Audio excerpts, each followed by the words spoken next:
Kita ke berita terakhir, Tribuners. Beragam lomba meriahkan HUT ke-75 Seminari Yudas Tadeus Langgur, Maluku.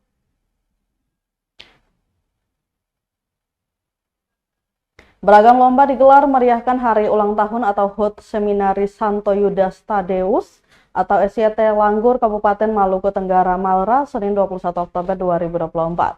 Mulai dari lomba goyang SYT, lomba gerak jalan indah kreatif, hingga pentas seni dan pagelaran budaya. Untuk pentas seni menampilkan sejumlah tarian musik, puisi, dan lagu yang dibawakan umat wilayah Kei Kecil dan Kei Besar. Juga ada Angkatan Muda Protestan Maluku atau AMKPM, hingga remaja masjid atau Remas yang turut berpartisipasi dalam gelaran HUT tersebut. Perayaan HUT ke-75 SYT juga turut dihadiri wisatawan mancanegara yang terpukau melihat kearifan lokal yang ditampilkan 20 peserta pentas seni. Misalnya saja pada tutur kitab suci yang dibawakan dengan apik oleh salah satu siswa SD Nasional Katolik Matias III Langgur, Benedictus Matur Box.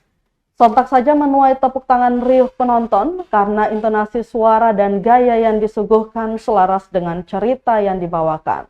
Bahkan sebuah tarian kolosal dari Sanggar Duan Lolat disajikan untuk menghibur para tamu undangan.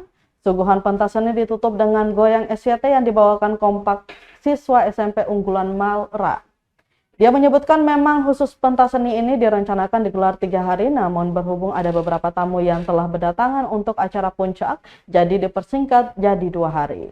Menurutnya panggung pentas seni ini terbuka untuk umum, siapa saja yang ingin memeriahkan acara HUT ke-75 tahun yang puncaknya pada tanggal 27 dan 28 Oktober 2024.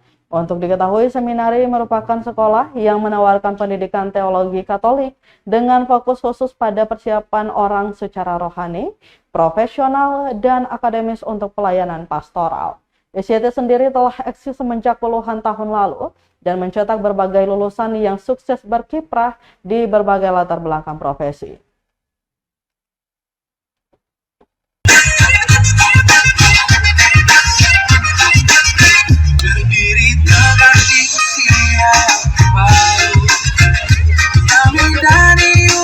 Download Tribun X sekarang, menghadirkan lokal menjadi Indonesia.